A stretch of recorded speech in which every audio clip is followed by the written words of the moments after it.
Should is a modal verb that is commonly used to express obligation, advice, or recommendation. Here are some key ways to use should in English. Expressing advice. You should exercise regularly for good health. If you want to succeed, you should study consistently. Indicating obligation or duty.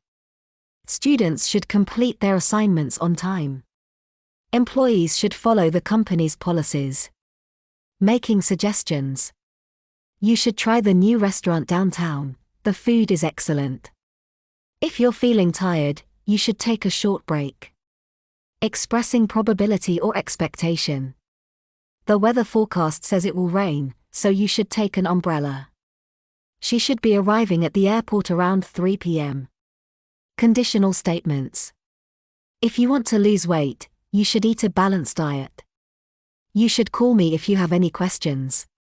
Follow for more.